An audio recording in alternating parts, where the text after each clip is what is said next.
Hey guys, this is Tom again with another great deck tech of Isperia the Inscrutable. So let's just go over the general really quick. For one white white, blue blue, it's a 3/6 flyer. Haha. Legendary creature Sphinx. Whenever Isperia the Inscrutable deals combat damage to a player, name a card. That player reveals his or her hand. If he or she reveals the named card, search your library for a creature card by flying, reveal it, and put it into your hand, then shuffle your library. So we went two ways with this deck. We made it a very defensive deck, and then at the same time, we made it a flyer heavy deck. So there's a lot of good flyers, a lot of defensive cards. Let's start from A. We have Darkar Valkyrie, 4 white white flyer vigilance. The cool thing about the Valkyrie is that you can get cards put into a graveyard of your opponents, so that's always great. Admonition Angel is another great flyer. It's a 6/6 flyer for 6. Just gonna start exiling things for stuff. Air Servant is to get other flyers out of the way of your flyers. Don't get me wrong, it's really fragile. I'm not saying it's the best card in the world. I'm not even saying it's better than Air Elemental, even though it is. I'm just saying that it's going to be good in this deck. Achroma! With a pretty picture. Check that out. Look, she's like stroking her breasts for you. Anyways, so flying, first strike, vigilance, trample, haste, pro red, pro black, 6/6, awesome sauce. Ancestral Visions, you can suspend it. It's just good all around. Archon of Justice is a 4/4 flyer for 5. He is great. Not great at breaking stalemates, but great at creating stalemates. No one wants to attack into you when you have Archon of Justice on the field. Archon of Redemption, on the other hand, is really good at just gaining you a shite ton of life. Aurification, this is one of my favorite cards. For 2 and a white white, whenever a creature deals damage to you, put a gold counter on it. Ooh. Each creature with a gold counter on it is a wall, in addition to its other creature types, and has Defender. When Aurification leaves the battlefield, remove all gold counters from all creatures. So Aurification has the little caveat of if your opponent decides to attack with something into all your propagandas and ghostly prisons, he's not going to get away with it. Aven Riftwatchers is just something nice to gain you life, and it's an early threat, or just an early play. Battle Grace Angel is another great angel. Lifelink and Exalted, they get there. Blinding Angel is great when you don't want to get killed by somebody. I'm just saying. Bribery is another amazing card.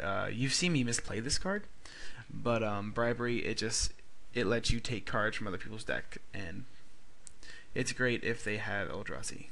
Celestial Colonnade is a man land that taps for your colors. It's perfect. Also a flyer. Celestial Crusader, flash, split second, flying. Other white creatures get +1/+1. They can just end up not giving you blowouts, but just being all around good. Also, you can tutor it up. Chronozoa. You just get to start making more of these guys. These guys are fun. They can just eventually overwhelm your opponent. Collective Restraint. Usually this is played with more colors than 2, but we're trying to get propaganda effects, and that guy works. Commander Isha. Another good tutorable target if your opponent is trying to kill you. You can just play him. Condemn is for your opponent's legendary creatures. Crawl Space. Awesome card is awesome. For 3, no more than 2 creatures can attack you each combat. That's perfect. It's awesome. It's especially with other cards in the deck that we'll be getting to. It's just amazing. Draining Welk is a tutorable counterspell. Drift of Phantasms is amazing in this deck. You can just tutor for it with Isperia. Then you can transmute it to get either Propaganda or Ghostly Prison. Just perfect. Amira Angel is just a really efficient beater. So that's really good. Snaring Bridge, creatures with power greater than the number of cards in your hand can't attack. This is going to draw a lot of hate for you, but usually that just gives you so much time. Eternal Dragon, plane cycling, it gets you land. It's also a good tutorable target because you can just plane cycle a lot.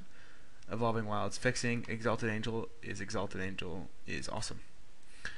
Flicker Wisp, in case you want to flicker things, it's good with stuff. I don't even know what it's good with yet, but I know it's good with things. Fog Bank, remember everybody was talking about Crawl Space? Here's Fog Bank. It deters Velociraptors. Frost Titan, because it's a Titan, and he has huge gonads. Gale Powder Mage, good again at blinking things. I still don't understand why there's like a little blink package in this deck, but it just ends up working. Ghostly Prism is awesome. This is something the deck's basically based around. 2 and a white. Creatures can't attack you unless the controller pays 2 for each creature he or she controls that's attacking you. Gilded Drake, one of the best cards. 1 in a blue for a 3/3 flyer. When he enters the battlefield, exchange control of the Drake and up to 1 target creature an opponent controls. If you don't make an exchange, sacrifice it. This ability can't be countered except by spells or abilities. That's... How else is it going to be that's just so weird. Oddly worded. M11 Glacial Fortress, Glenalandra Archmage, in case you need a 2-drop a counterspell. Godhead of Awe with Gravitational Shift is actually really cool. Flying, other creatures are 1/1s. Gravitational Shift makes them -1/1s, and your guys 3/1s, so you get to win that battle. Gomazoa, also really good at getting rid of generals.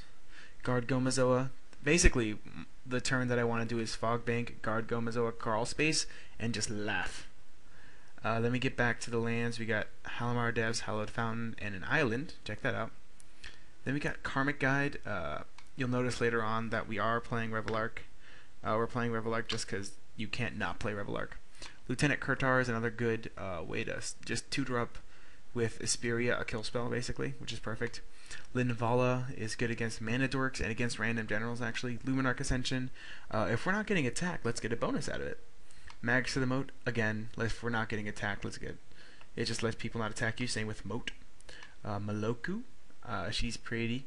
And Trevor mentioned on our most recent podcast, you can just start returning lands and start doing fun things with Emir Angel. Mold Drifter is awesome. No one knows why Mold Drifter is awesome, but he's awesome. O-Ring, you need removal somewhere, right? Pilgrim's Eye is a tutorable effect that gets you to land. Platinum Angel, when you're farther down. I'm saying basically every single flying creature in this deck is a tutor, so it's awesome. You can tutor for Platinum Angel if you don't want to lose the game. Pride of the Clouds, it's a kitty. +1/+1 for each other creature flying on the battlefield. That's awesome. Also, you can forecast it if you're bored. Propaganda with Ghostly Prism is just fun. Reflecting Pool. Reveillark. It's Lark, man. Lark's badass. Royal Elemental, tutorable control magic effects are pretty good. Silkbind Fairy, another early drop that keeps you alive. Sky Hussar, the draw card ability is pretty much why you have it, but sometimes you just, the pseudo vigilance is good enough. Sower, control magic effect again, searchable. Spirit Noble, hey look, it pumps other creatures with flying. That seems good in this deck. Sun Titan, he's huge. And he gets back random things like clicks and good things. Sun Web is another flying blocker defender guy, like Wall of Reverence. Swans of Bryn Argol. Yeah, these guys are a house. Teferi's Moat is another type of moat effect. It's just a little bit cheaper. Telepathy. Your opponents play with their hand or field. It's really good with Asperia. Thieving Magpie, because we can and we will. Vendilion Click is just a really good card. You get to flash in at the end of someone's turn. Then you have a 3/1 attacker. Anyways, Wall of Denial. For 1 white and a blue, it's a defending flying shroud guy. Wall of Reverence. Defending flying at the beginning of your end step. Yeah, he's good. Windborn Muse, another. The 4th in the deck, Ghost Prism effect, and Yossi the Morningstar. Okay, so that's the deck as a whole. I don't have a lot of the cards in this deck actually. I just grabbed them, quote unquote, from Magic Online by clicking not my cards, and I think it worked pretty well.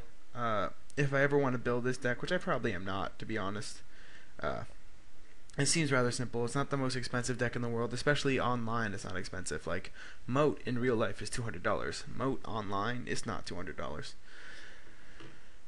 So yeah, there we go. If you have any suggestions for the deck, let me know. If there's some really stupid card I'm not playing, let me know.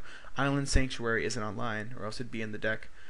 The land base is kind of sketchy. It's only playing 34 lands, and that's because I didn't really care about the lands for this deck because I'm not playing it, guys. Ha.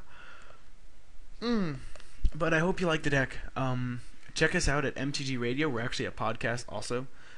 This is going to be connected to our podcast itself. So if you linked to this from our podcast, nice to have you. If you're just watching it because you're subscribing to us, aren't you happy you got a video after 5 months? So yeah, thank you for watching and thank you for tuning in. That wasn't the right one. How do I stop this? Got it.